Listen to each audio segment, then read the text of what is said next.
अंधेरी कोठरी भाग इक्वल्स 1। कई दिन से मौ अलग मुंह फुलाए बैठी थी, स्त्री अलग। घर की वायु में जैसे विष भरा हुआ था। रात को भोजन नहीं बना, दिन को मैंने स्टोव पर खिचड़ी डाली, पर खाया किसी ने नहीं। बच्चों को भी आज भूख न थी। छोटी लड़की कभी मेरे पास आकर खड़ी हो जाती, कभी माता के पास, कभी दादी के पास, पर कहीं उसके लिए प्यार की बातें न थीं। कोई उसे गोद में न उठाता था, मानो उसने भी अपराध किया हो। लड़का शाम को स्कूल से आया, किसी ने उसे कुछ खाने को न दिया, न उससे बोला, न कुछ पूछा। दोनों बरामदे में मन मारे बैठे हुए थे और शायद सोच रहे थे घर में आज क्यों लोगों के हृदय उनसे इतने फिर गए हैं।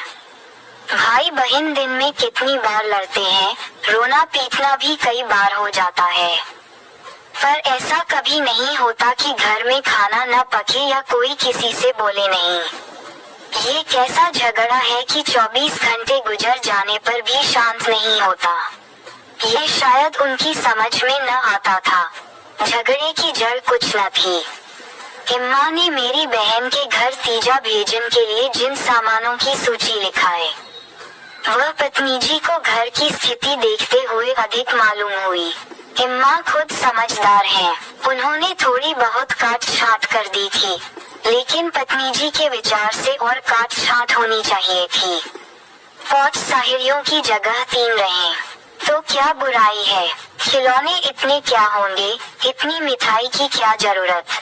उनका कहा था, जब रोजगार में कुछ मिलता नहीं, दैनिक कार्यों में खींचतान करनी पड़ती है, दूध घी के बजट में तकलीफ हो गई, तो फिर तीजे में क्यों इतनी उदारता की जाए। पहले घर में दिया जलाकर तब मस्जिद में जलाते हैं, यह नहीं कि मस्जिद में तो दिया जला दे और घर अंधेरा पड़ा रहे।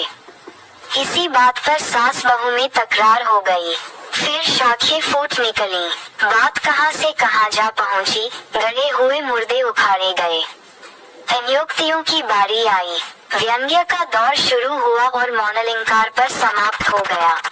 मैं बड़े संकट में था।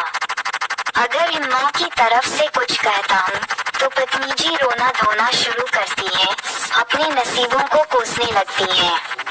पत्नी की सी कहता हूँ तो जनमुरीद की उपाधि मिलती है, इसलिए बारी बारी से दोनों पक्षों का समर्थन करता जाता था, पर स्वार्थवश मेरी सहानुभूति पत्नी के साथ ही थी। खुलकर इम्मा से कुछ न कहा सकता था, पर दिल में समझ रहा था कि ज्यादती इन्हीं की है। दुकान का ये हाल है कि कभी कभी बोहनी भी नहीं होती, असामियों से टका वसूल नहीं होता, तो इन पुरानी लकीरों को पीटकर क्यों अपनी जान संकट में डाली जाए। बार बार इस गृहस्थी के जंजाल पर तबीयत झुंझलाती थी। घर में 3 तो प्राणी है और उनमें भी प्रेम भाव नहीं। ऐसी गृहस्थी में तो आग लगा देनी चाहिए। कभी कभी ऐसी सनक सवार हो जाती थी कि सबको छोड़ छाड़ कर कहीं भाग जाऊं। जब अपने सिर पड़ेगा तब इनको होश आएगा, तब मालूम होगा कि गृहस्थी कैसे चलती है। क्या जानता था कि यह विपत्ति झेलनी पड़ेगी, नहीं विवाह का नाम ही न लेता। तरह तरह के कुत्सित भाव मन में आ रहे थे। कोई बात नहीं, इम्मा मुझे परेशान करना चाहती हैं। बहू उनके पाँव नहीं दबाती, उनके सिर में तेल नहीं डालती, तो इसमें मेरा क्या दोष। मैंने उसे मना तो नहीं कर दिया है। मुझे तो सच्चा आनंद होगा यदि सास बहू में इतना प्रेम हो जाए, लेकिन यह मेरे वश की बात नहीं कि दोनों में प्रेम डाल दूं। अगर इम्मा ने अपनी सास की साड़ी धोई है, उनके पाँव दबाए हैं, उनकी घुड़कियां खाई हैं, तो आज वह पुराना हिसाब बहू से क्यों चुकाना चाहती हैं? उन्हें क्यों नहीं दिखाई देता कि अब समय बदल गया है। बहुएं अब भयविश सास की गुलामी नहीं करती। प्रेम से चाहे उनके सिर के बाल नोच लो, लेकिन जो रोब दिखाकर उन पर शासन करना चाहो, तो वह दिन लद गए। सारे शहर में जन्माष्टमी का उत्सव हो रहा था। मेरे घर में संग्राम छिड़ा हुआ था। संध्या हो गई थी, पर घर अंधेरा पड़ा था। मनहूसियत छाई हुई थी। मुझे अपनी पत्नी पर क्रोध आया। लड़ती हो, लड़ो, लेकिन घर में अंधेरा क्यों न रखा है? जाकर कहा, क्या आज घर में चिराग न जलेंगे? पत्नी ने मुंह फुलाकर कहा, जला क्यों नहीं लेते? तुम्हारे हाथ नहीं है। मेरी देह में आग लग गई।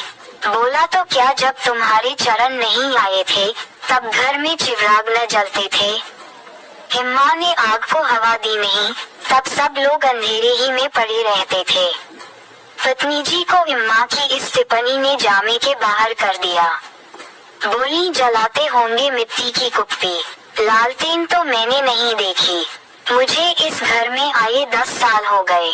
मैंने डांटा, अच्छा चुप रहो, बहुत बड़ो नहीं।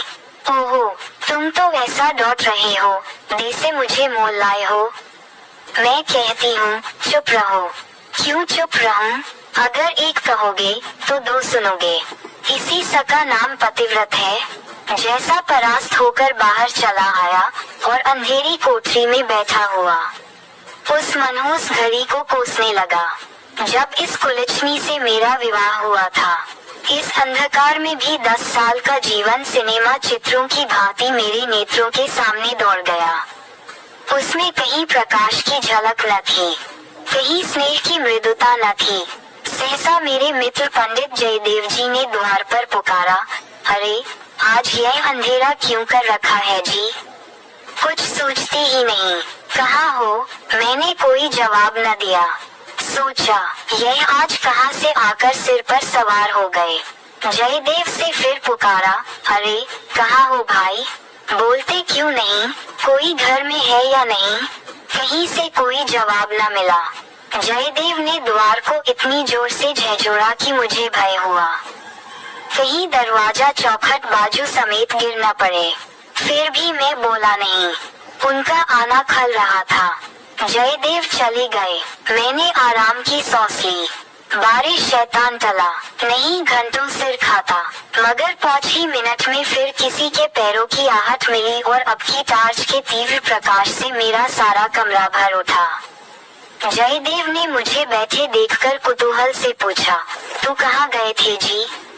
घंटों चीखा, किसी ने जवाब तक न दिया। यह आज क्या मामला है?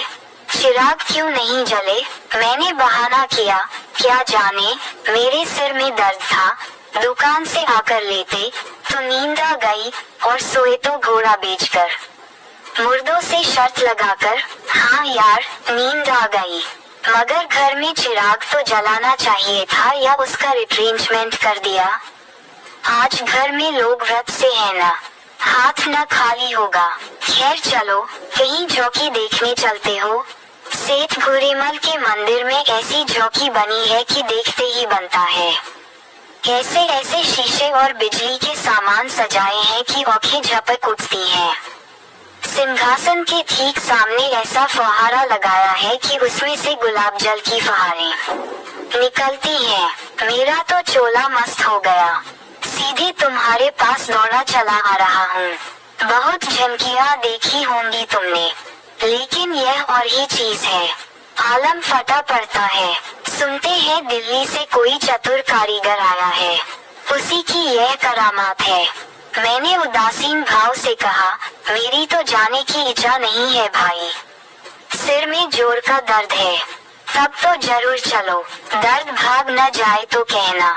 तुम तो यार बहुत दिक करते हो। इसी मारे मैं चुपचाप पड़ा था कि किसी तरह ये बला टले, लेकिन तुम सिर पर सवार हो गए। कहा दिया मैं न जाऊंगा, और मैंने कह दिया मैं जरूर ल जाऊंगा। मुझ पर विजय पाने का मेरे मित्रों को बहुत आसान नुस्खा है, यो हाथापाई, धींगा मुश्ती। धौल धप्पे में किसी से पीछे रहने वाला नहीं हूँ, लेकिन किसी ने मुझे गुदगुदाया और परास्त हुआ। फिर मेरी कुछ नहीं चलती। मैं हाथ जोड़ने लगता हूँ, घिघियाने लगता हूँ और कभी कभी रोने भी लगता हूँ। जयदेव ने वही नुस्खा आजमाया और उसकी जीत हो गई। संधि की वही शर्त ठहरी कि मैं चुपके से झोंकी देखने चला चलूं।